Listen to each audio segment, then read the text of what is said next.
Kneel, worthless Omega. The words rolled across Moonridge Court like frost over a window pane, cold enough to make every whisper die.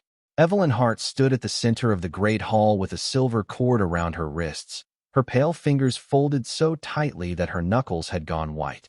Above her, the court banners hung from black iron beams, each one marked with the crest of a wolf beneath a full moon. Below them sat the elders, the betas, the invited alphas, and every noble family that had ever smiled at her father when he was alive, then looked away the moment he was buried. The marble floor beneath Evelyn's knees was polished enough to reflect the red glow of the branding rod in Elder Marrow's hand. It was not a weapon, they claimed. It was tradition, a mark of record, a public declaration that a wolf had failed her bloodline, her pack, and the moon's design. Evelyn kept her gaze lowered, not because she felt shame, but because Cassandra Vale had spent years teaching her that eye contact could be treated as rebellion. Her stepmother stood on the upper dais in a gown of winter blue silk, every pale curl pinned perfectly, every expression arranged into noble sorrow. To the court, Cassandra looked like a grieving guardian forced to make a difficult decision. To Evelyn, she looked exactly as she always had, calmest when someone else was hurting. "Evelyn Hart," Cassandra announced, her voice carrying with practiced softness, daughter of the late Alpha Rowan Hart, has reached her 22nd year without scent, without strength, without a confirmed wolf bond, and without any useful place in Moonridge succession. A murmur moved through the chamber. Evelyn felt it brush over her skin like cold rain. Worthless, defective, empty. She had heard those words in kitchens, corridors, laundry rooms, gardens, and behind half-closed doors. But hearing them here, dressed in ceremony, made them heavier. Damon Vale stood near the council steps, broad-shouldered, clean-shaven, and polished in the dark formal coat of an alpha heir. Once, before the court papers changed, before the teas Cassandra called medicine dulled Evelyn's senses, his name had been tied to hers by old family arrangements and whispered expectations. Now he looked at her as though she were a stain on the floor. "Let the record show," Damon said, loud enough for the balcony to hear, "that my rejection of any bond to Evelyn Hart was not cruelty. It was wisdom." A few people laughed. Not loudly, not enough to seem savage, just enough to remind her that cruelty did not need claws to leave marks. Evelyn swallowed, tasting copper though she had not bitten her tongue. Elder Marrow stepped closer, the silver seal glowing with ceremonial heat, its face carved with one word in the ancient court script, "Worthless." "Do you contest the judgment?" he asked. The hall leaned forward. Cassandra's eyes narrowed slightly, warning her. Damon's mouth curved as if he hoped she would beg. Evelyn thought of her father's hand resting on her shoulder when she was 8 years old, telling her that silence could be dignity, but never surrender. She thought of every younger Omega who watched from the edges of the room, learning what happened to girls who had no power. Her voice came out quiet, but steady. "I contest only the lie that kindness has no value." The silence after that was sharper than laughter. Cassandra's face hardened for one heartbeat before her mask returned. "Proceed," she said. The seal touched Evelyn's wrist. Pain flashed white behind her eyes, but she did not cry out. She would not give them that sound. Her breath shook once, then steadied. The mark appeared against her pale skin, dark and final, a sentence written where everyone could see. "Worthless." Around her, the court exhaled as though justice had been served. Evelyn looked down at the word burning on her wrist, and something inside her went strangely still. "At least now," she whispered, so softly only the first row could hear, "they can see what they always believed." The room expected Evelyn to fold after the mark. That was how Moonridge Court measured obedience, not by silence alone, but by the way a person made herself smaller after being named less than everyone else. Evelyn did not fold. She stayed on her knees because the silver cord still held her wrists, because the elders had not permitted her to rise, because every rule in that hall had been written by wolves who feared losing control. But inside, where Cassandra could not reach, Evelyn stood. The dark word on her wrist pulsed with ceremonial heat, and each pulse carried her backward through memory, to the first winter after her father died. She had been 16 then, still wearing mourning gray, still waiting for the house to sound like home again. Cassandra had arrived with soft gloves, soft footsteps, and a soft voice that could turn sharp only when no one important was listening. At first, she brought Evelyn tea every evening, pale gold in a porcelain cup, saying it would steady her nerves and help her wolf settle after grief. Evelyn had wanted to believe her. She had wanted anyone to be kind, so she drank it. Week by week, the world became quieter. The pine scent beyond her window dulled. The moonlight no longer pulled at her skin. The small inner presence that had once stirred when she ran barefoot through the north garden grew faint, like a candle hidden under glass. When Evelyn asked why she could no longer sense the pack clearly, Cassandra smiled and touched her cheek in front of the servants. "Poor child," she said. "Some girls bloom late. Some never bloom at all." By 18, the whispers had begun. By 19, Damon stopped walking beside her in public. By 20, Cassandra had moved Evelyn from the family wing to a narrow room above the laundry, where the ceiling slanted low and the winter wind slipped through the boards. The court called it mercy. Cassandra called it discipline. Evelyn called it survival. She learned to mend gowns she was never invited to wear, polish silver she would never dine beside, and carry trays through rooms where people discussed her future as though she were not standing 3 feet away. Yet the strange thing was, the less they gave her, the more carefully she gave to others. She saved extra bread for the kitchen boys. She warmed blankets for elderly Omegas whose families had forgotten them. She sat with frightened pups during storms and hummed old northern lullabies until their breathing slowed. None of that mattered in a court ledger. None of it restored a scent, proved a bloodline, or impressed an alpha heir. But to Evelyn, those small mercies were the only proof that Cassandra had not erased her completely. Now, in the great hall, she could feel younger Omegas watching from the shadowed archways. Girls in plain dresses, boys with lowered eyes, servants who had learned, as she had, to move quietly around power. If she broke, they would remember that. If she begged, they would be taught that begging was the natural language of the weak. Evelyn lifted her marked wrist despite the silver cord's pull and looked at the word burned into the record of her skin. The letters were ugly, but they were not truth. Cassandra descended one step from the dais, her smile gentle for the audience and cruel for Evelyn alone. "You see, my dear," she said, "the court has finally given you clarity." Evelyn raised her eyes. It was a small rebellion, almost nothing, but the hall noticed. Damon noticed. Cassandra noticed most of all. "No," Evelyn said softly. "It has only shown me who needed me silent." The trial of bloodlines began with the ringing of a silver bell, clear and delicate, almost beautiful, as if beauty could soften what the court had gathered to do. 2 clerks in charcoal robes carried the Hart family registry to the center table, its leather cover cracked with age, its edges stamped in moon gold. Evelyn knew that book. As a child, she had watched her father open it every winter solstice to read the names of their ancestors aloud, not as a boast, but as a promise. A family name, he used to say, was not a crown. It was a debt to those who came before and those who would come after. Now that same book lay under Cassandra's pale hand, waiting to be changed. "The matter before this court is simple," Elder Marrow announced.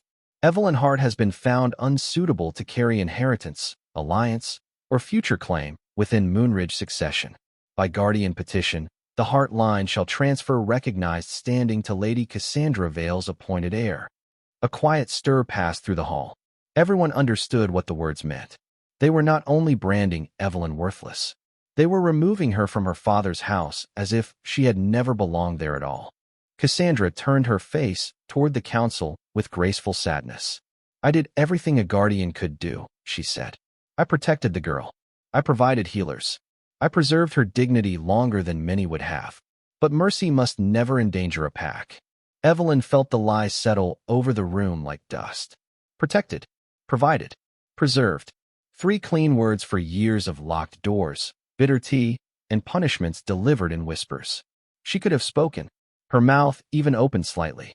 But Damon stepped forward before her voice could form. "I asked the court to include my statement in the record," he said. Elder Marrow nodded. Damon faced the chamber, not Evelyn. That hurt more than it should have. Once, he had known how she took her coffee, how she hated thunderstorms, how she pressed flowers between pages because her father said fragile things deserved to be remembered. Now he spoke of her as though she were evidence. "For years, Miss Hart implied a bond between us that never existed in any honorable form. Her instability created confusion, and her lack of scent made proper assessment difficult. I believe her removal from succession is not only lawful, but necessary. The balcony rustled with approval. A woman behind a lace fan whispered, "How embarrassing." Someone else murmured, "The poor Vale family suffered enough." Evelyn kept her hands still. That was the hardest part. Not defending herself, not turning to them and asking if any of them had ever wondered why a girl once promised to the court had become invisible piece by piece. Cassandra's daughter, Rosalie, stood near the dais in a cream gown embroidered with tiny pearls, already dressed like someone waiting to inherit another woman's life. Her eyes skimmed over Evelyn's marked wrist and quickly looked away. Not guilt, not pity, discomfort, as though Evelyn's pain had appeared in poor taste. Elder Marrow opened a narrow silver knife, ceremonial and harmless in purpose, then placed its tip beside Evelyn's name in the registry. Once the line is drawn, Evelyn Hart shall no longer hold title, claim, or protected status beneath the Hart crest. She will remain under Moonridge authority as an unranked Omega servant until further judgment. The words struck the room with finality. Servant. Unranked.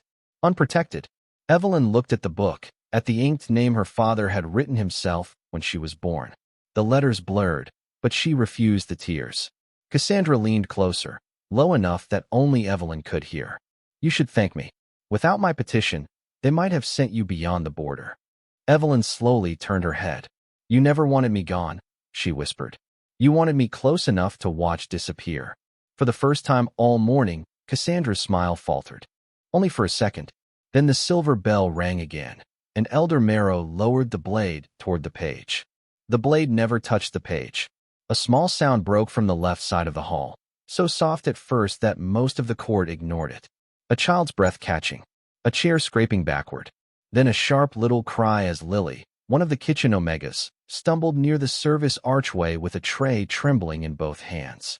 She could not have been more than 9 years old, all pale cheeks and wide hazel eyes. Her plain gray dress too short at the sleeves from a winter of growing too fast. Someone in the crowded aisle had turned too quickly, knocking into her shoulder. Crystal cups slid from the tray and scattered across the marble in bright, harmless pieces that caught the light like broken stars. The court recoiled, not from danger, but from inconvenience. A beta lady lifted her hem with a gasp. A young alpha muttered something about servants ruining ceremony. Lily froze in the middle of it all, her small face drained of color, her eyes fixed on Cassandra as if waiting for punishment to fall. Evelyn moved before she thought. The silver cord pulled hard against her wrists, reminding her she had not been given permission to rise, but permission had never been the same as right. She pushed herself up from the cold floor, unsteady for one breath, then crossed the few feet between them as whispers snapped open around her. "Stay where you are," Elder Marrow ordered. Evelyn barely heard him. Lily had crouched to gather the shining fragments with bare hands, her lower lip trembling. Evelyn stepped in front of her and lowered herself to the floor, turning her body so the watching court could no longer see the child clearly. "Do not touch the glass," she whispered. "Look at me instead." Lily looked up, tears caught in her lashes. "I am sorry, Miss Evelyn. I did not mean to." "I know." Evelyn smiled though her marked wrist still burned. "Accidents are not sins." A hush moved through the chamber, unsettled and almost angry, because kindness in the middle of judgment felt like a disruption of power. Evelyn used the edge of her torn ceremonial sleeve to sweep the crystal pieces away from Lily's knees. One sharp edge caught her palm, drawing a thin red line across the skin. It was small, nothing worth alarm, but a single drop fell onto the white marble between the old moon carvings etched into the floor. For one heartbeat, the ancient lines beneath it glimmered silver. Faint, brief, like moonlight remembering itself. Evelyn blinked, unsure if pain and humiliation had made her imagine it. No one else seemed to see. Cassandra's voice cut through the silence. "Enough. Remove the child, and restrain Evelyn before she creates further spectacle." Lily clutched Evelyn's sleeve. "She helped me." "She disobeyed the court," Damon replied, stepping forward with irritation sharpened into dignity. "This is exactly the instability I warned of." Evelyn looked down at Lily's hand, small and frightened, gripping fabric that had already been taken from her dignity piece by piece. Something inside her softened, then steadied. If this was the last moment the heart name belonged to her, let it belong to Mercy. She placed her injured palm gently over Lily's fingers. "Stand behind me," she said. "You did nothing wrong." The doors at the far end of Moonridge Court opened before anyone could answer. Not loudly, not dramatically. They simply swung inward, and winter entered with the man standing beyond them. Cold air rolled across the marble, carrying the scent of pine, snow, and distant mountains. Every candle flame leaned away. Every voice disappeared. Evelyn did not turn at first. She only felt the hall change, felt hundreds of wolves lower their eyes at once, felt Cassandra's confidence tighten like a thread pulled too hard. Then a royal guard in black and silver stepped over the threshold, followed by another and another. At their center walked a man taller than any lord in the room, broad-shouldered beneath a dark northern cloak, his face pale, angular, and unreadable, his silver eyes fixed not on the dais, not on the elders, not on the registry waiting to erase her, but on Evelyn's blood where it touched the ancient moon lines at her feet. Alexander North had arrived. For several seconds, Moonridge Court forgot how to breathe. The Alpha King did not announce himself. He did not need to. Power moved with him in a silence, so complete it made the great hall feel smaller. Every carved pillar and silver banner suddenly less certain of its own importance. Alexander North crossed the threshold with the calm of a winter storm seen from miles away, beautiful only because it had not reached you yet. His dark cloak brushed the marble behind him, edged in northern silver, and the royal crest at his shoulder caught the candlelight, a white wolf beneath a crown of stars. Evelyn had heard stories about him, as everyone had. The Frost King, the ruler of the Northern Territories. A man said to have ended border wars with a single command and silenced rebellious packs by looking at their alphas until they remembered fear. She had imagined someone loud, monstrous, impossible to mistake for anything but danger. Instead, Alexander was controlled. That made him worse. His stillness had weight. His silver eyes passed over the court like judgment already decided, then returned to her with a focus so sharp she forgot the burn in her wrist. Evelyn lowered her gaze at once, not from shame this time, but from instinct.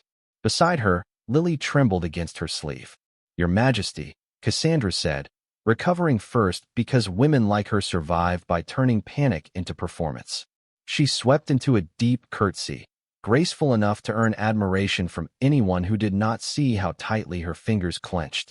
"Moonridge Court is honored by your arrival. We were not informed that the royal inspection would be today." "That was intentional," Alexander said. His voice was quiet, deep, and unmistakably American in its clean northern edge, each word carrying without effort. No one moved. Cassandra's smile did not break, but it thinned. "Of course. Then allow me to apologize for the disorder.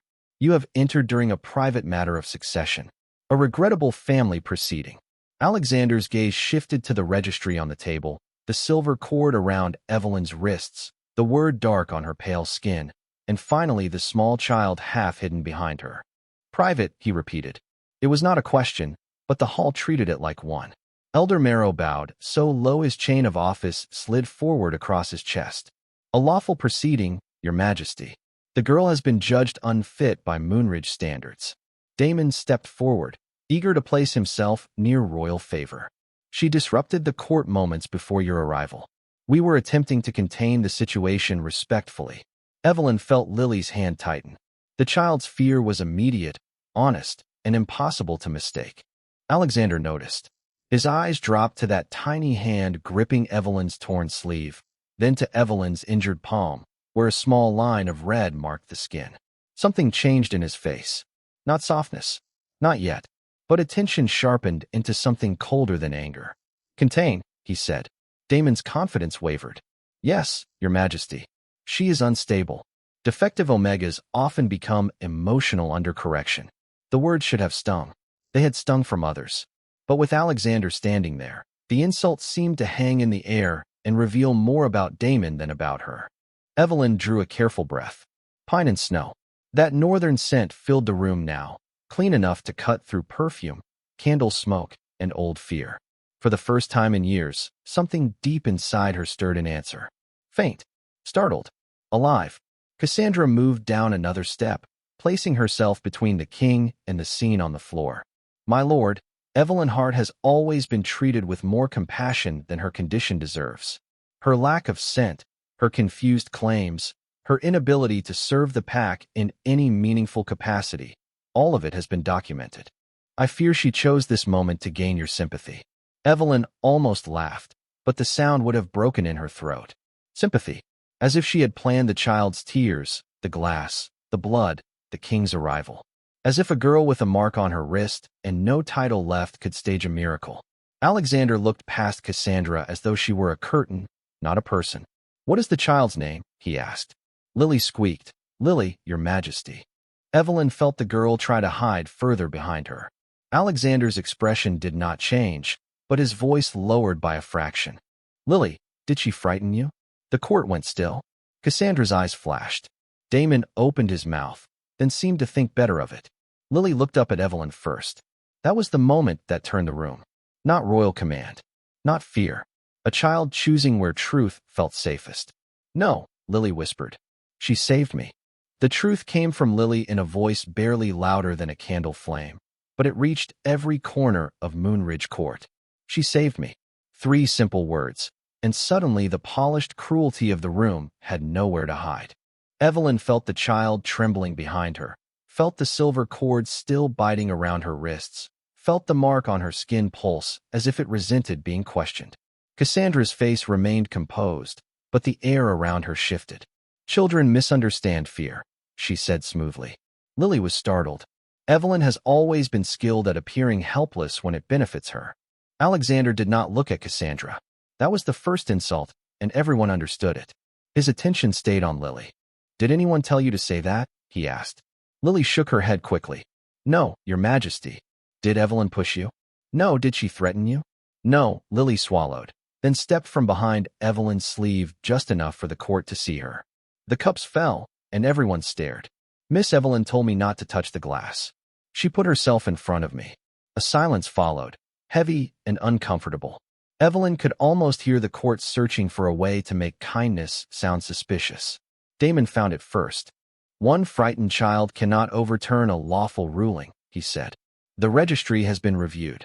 The mark was placed properly. Her condition is known to all. Alexander finally turned his head toward him. Damon went still, as if the full weight of the northern winter had landed on his shoulders. Known, Alexander repeated. Damon's mouth parted, but no answer came. Elder Marrow cleared his throat. Your Majesty, with respect, Moonridge law grants this court authority over its internal bloodline matters.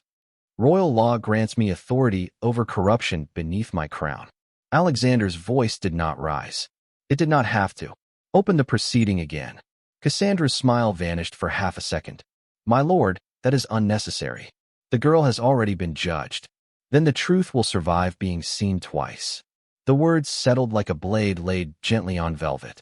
No one dared move until Alexander lifted one gloved hand.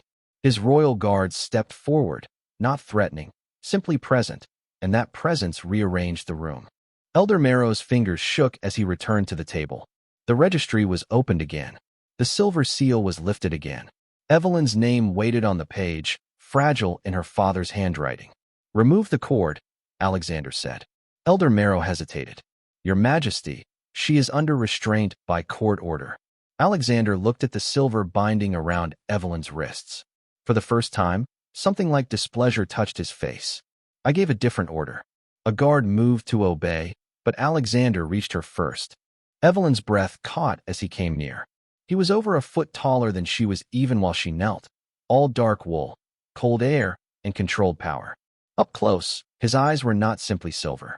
They held pale blue at the edges, like ice over deep water. He crouched before her, slow enough not to frighten Lily, careful enough not to crowd Evelyn. No king had ever lowered himself in Moonridge Court for an unranked Omega. The shock of it passed through the hall like thunder without sound. May I? He asked. Evelyn stared at him. No one asked her permission. Not in this room. Not for years. Her voice came out unsteady. Yes. Alexander touched the silver cord with 2 fingers. The binding loosened at once, falling away as if it had only been waiting for someone stronger to disagree with it. At the same moment, the ring on his right hand flared with white light. Evelyn's marked wrist burned, then cooled. The dark word across her skin cracked into thin silver lines, not breaking her skin, but breaking the lie written over it. Gasps rose around them. Elder Marrow stumbled back. Cassandra went pale. Damon whispered, "That is impossible." Alexander did not take his eyes from Evelyn's wrist. "No," he said quietly. "It is ancient." The light from Alexander's ring spread across Evelyn's wrist in thin, living threads, tracing the false mark until the ugly letters no longer looked carved into her fate, but trapped beneath something older. The word worthless remained visible for one trembling breath, then split apart into silver curves that formed a crescent moon wrapped in a circle of stars. Evelyn stared at it without understanding. The court understood enough to be afraid. Elder Marrow dropped the silver seal onto the table with a clatter that made half the balcony flinch. "Moonbound," he whispered. The word traveled through the hall faster than any command. Moonbound. Moonbound blood.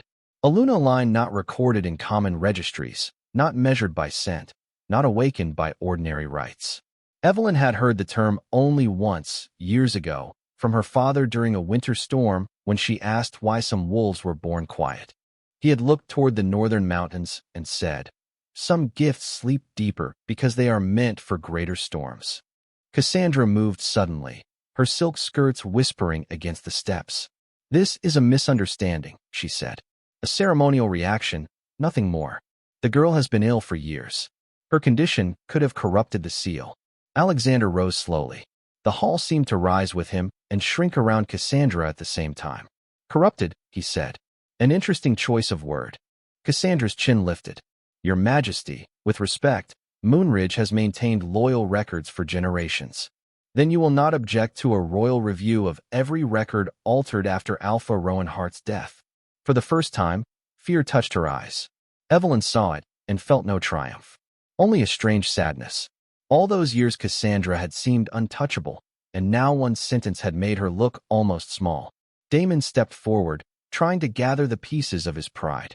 "Your Majesty, even if there is old blood in her line, she is still untrained, unscented, and unsuitable for any public claim. A mark does not make a Luna." Alexander turned to him, and the cold in his gaze became absolute. "No, character does." The words landed so cleanly that no one found a way around them. Evelyn felt them in her chest, deeper than praise, because he had not called her powerful, beautiful, useful, or rare. He had named the one thing she had fought to keep when everything else was taken.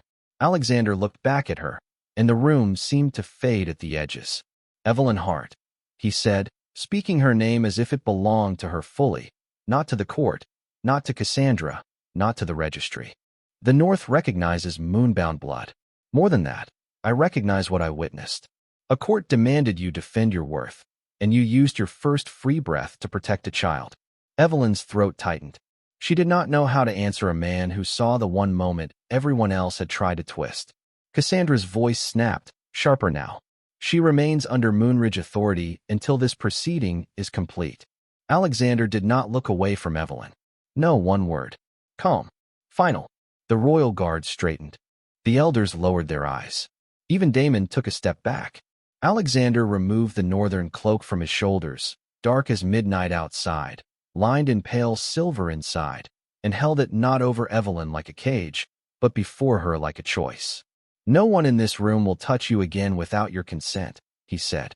"No one will speak your name as property. If you accept my protection, you leave this court under royal claim. Not as a servant, not as a prisoner, as a woman owed honor." Evelyn looked at the cloak, then at Lily, then at the registry where her father's handwriting still waited beneath the hovering blade. For years, every door had closed by someone else's hand. Now one stood open, cold and terrifying and real. "And if I refuse?" she asked softly. A ripple of shock moved through the court. Alexander's expression did not change, but his voice gentled. "Then I will still order the review, and you will still be protected." That was when Evelyn believed him. Evelyn's answer did not come quickly, and for once, no one dared rush her. The cloak waited in Alexander's hands, a piece of the north held open beneath the candlelight, dark wool edged with silver thread and a faint scent of pine frost. It should have looked like another symbol of power, another thing offered by someone too far above her to understand the cost of accepting it. But Alexander had not demanded. He had not smiled for the court, had not used gentleness as a performance. He had given her a choice in the exact room where choice had been stripped from her piece by piece. Evelyn looked toward the registry. Elder Marrow still stood beside it, pale and motionless, the ceremonial blade lowered but not forgotten. Her name remained on the page, but now it seemed less like a record and more like a question. Who was she if not the girl Cassandra named defective? Who was she if not the Omega Daemon dismissed? Who was she if the silence inside her had never been emptiness, but waiting? Cassandra saw the hesitation and mistook it for weakness. "Evelyn," she said, voice softening into the old tone she used when servants were nearby. "Think carefully. Royal attention can feel flattering to a frightened girl, but the North is not kind. You know nothing of its laws, its storms, or its king." Alexander's silver eyes did not move from Evelyn, but the room felt his displeasure like a drop in temperature. Evelyn remembered another version of that voice, years earlier, coaxing her to drink bitter tea, telling her grief had confused her senses, telling her obedience would keep her safe. She looked at Cassandra now and finally saw the cage clearly, not because its bars had grown weaker, but because someone had opened a door. "I know enough about kindness," Evelyn said. Her voice was quiet, but it carried. "I know when it is real." Cassandra's expression tightened. "You are overwhelmed." "No," Evelyn said. "I am awake." The word moved through her like the first breath after deep water. The crescent on her wrist shimmered again, soft silver beneath her skin, and every candle in the hall leaned toward it.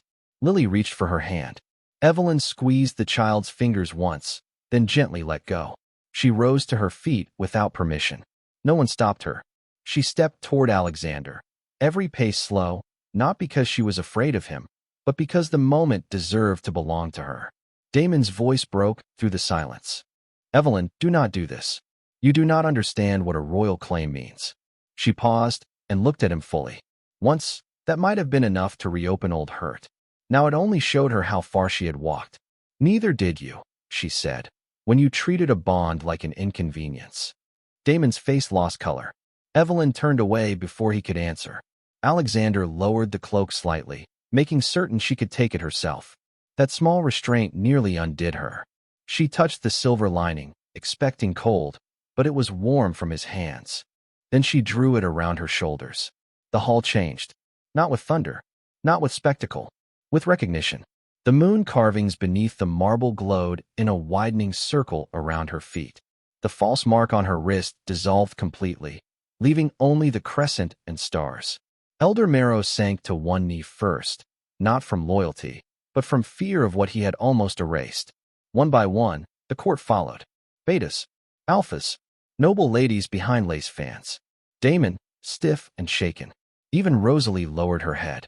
Cassandra remained standing a second too long, and in that second Evelyn saw the truth of her fear. It had never been that Evelyn was worthless. It was that she might not be. Alexander turned to the hall. "The royal claim is recognized," he said. "Evelyn Hart leaves Moonridge under the protection of the Northern Crown. The registry will remain unaltered until the review is complete. Any record changed falsely will be restored. Any oath abused in this court will answer to royal law." His words were calm, but they carried the weight of gates closing behind every lie. Evelyn stood beside him, wrapped in the cloak of a kingdom she had never seen, while the people who once measured her worth from above now stared from their knees. She should have felt triumph. Instead, she felt something quieter and stronger. She felt herself returning.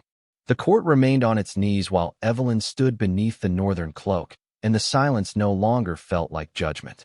It felt like the room itself had been caught telling a lie.